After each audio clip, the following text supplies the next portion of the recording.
As Caroline mentioned, we have some tremendous news thanks to President Donald J. Trump once again for the American people. As soon as the President of the United States took office, he issued a mandate to rid America of the scourge that is fentanyl, a drug that has killed hundreds of thousands of Americans. Thanks to his leadership and direct engagements with China, we set up a framework to execute that mission 8 months ago.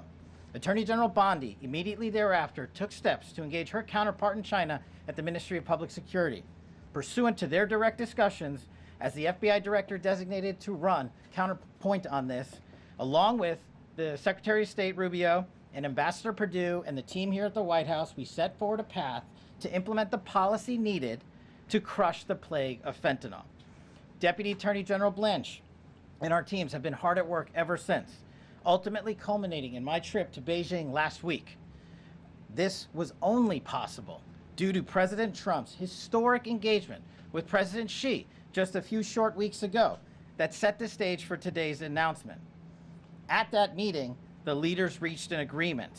But just to put this in frame for the American people, a reminder here that nearly 100,000 people died of fentanyl overdoses just last year alone.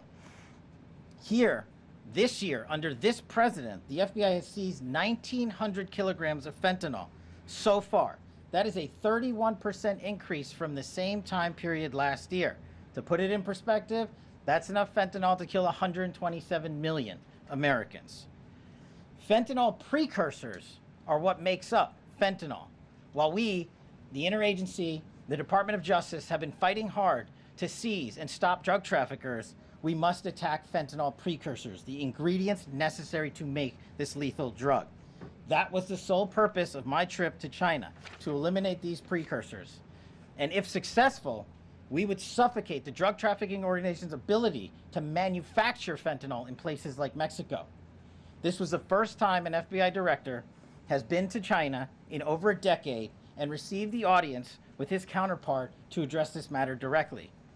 And again, thanks to President Trump's direct engagement with President Xi, the government of China committed fully to my engagement there on the ground in Beijing at a level never seen before.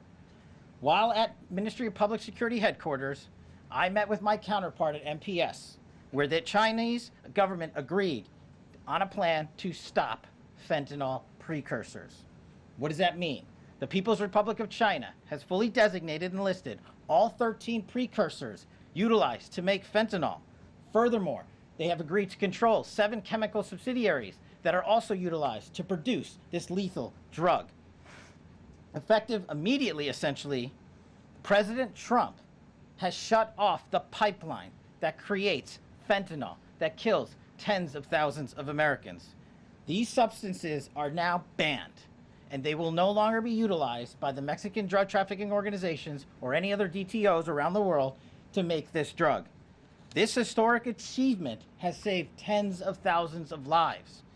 This historic achievement would not have been possible without the tremendous team of President Trump, the Attorney General, the Department of Justice, the Federal Bureau of Investigation, and Ambassador Perdue in China, whose ground-level engagements were imperative to achieving this result.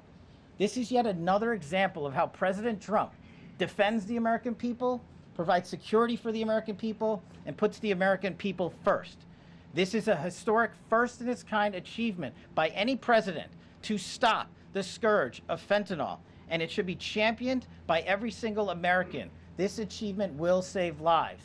We are thankful for President Trump's steadfast leadership, and this FBI will fearlessly follow in his footsteps to ensure that this mission of safeguarding the American public is achieved every single day. Thank you.